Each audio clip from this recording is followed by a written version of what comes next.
Everything starts with a hook, riff, or lick. That's how you know if it's gonna stick. See, I'm recording today. Y'all gotta leave me alone. I'm recording today. Got something to say. But let me see who called my phone. Ain't nothing. Something heavy here, designed to make us think. Grab you a paper, a pencil, a pen. You're gonna want some ink. This one here is called the Hoodwink.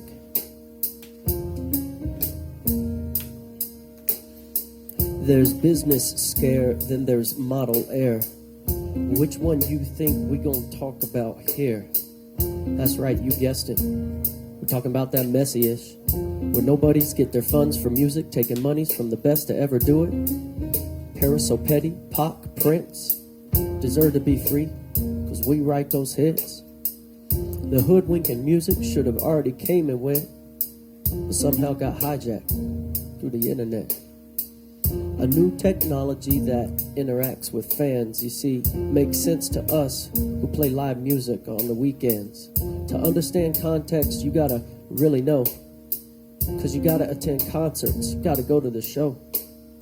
Those 360 deals are a front for a steal. Labels have no history in live, I doubt they ever will. So don't sign over monies from your show to the same office types who got no reason to go. Those empty spots down front, that's a label's comp, bro. Losing CD money left and right. What they do, they encroached on live. And here's how we know it's now all out of whack. You see, there's this new thing, the live music double tax. When you perform at a venue, they already pay a tax to play your recording. When you perform the same song live, they want to tax your performance. Same song, same people, same location. What? That's a triple tax if you're paying attention. One venue tax on recordings, a venue tax on live, a live tax on the artist that's just trying to survive. A return on investment asks that you first invest. My main income is live. You ain't taking from my best. See, if we don't work on the same stage, you're gonna have to prove to me you deserve to be paid. No upfront live investment, just taxed on the end. Y'all do it with legalese. You're calling a performance a recording. The Beatles, the Stones, Van Halen, all were cover bands. Let's take a poll. You think they were taxed back then? Of course they weren't, so why the change? Right when the record industry started losing the game, the same game where Prince had to change his name, tired of work for hire, tired of being a slave, lobbying for royalties with semantics and with words, calling performances recordings when live is what they heard. That's just some of the fraud happening in the live realm. Let's move on to streaming, where they want it to equal an album sale. Something here stinks. It's fishy. It smells. How did they return to CD revenue with no CDs to sell? Payola, discount licenses, preferential placement, NDAs.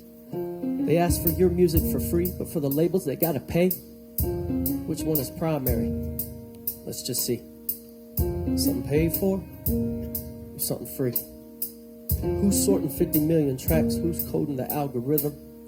A bunch of non-musical types, a bunch of nerds with no rhythm. Don't trust these goons with your tunes. You've been in music your whole life. What have they been doing?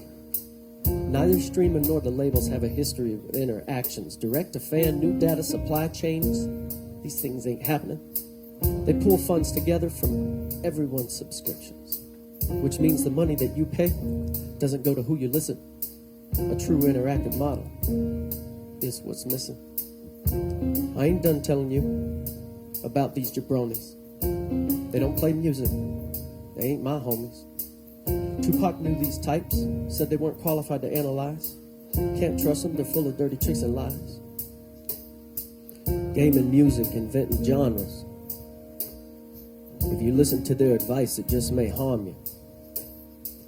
Background music sells ads, it's there to pacify. Interactive data means nothing to them, they just want your music to advertise. So do I can't lie.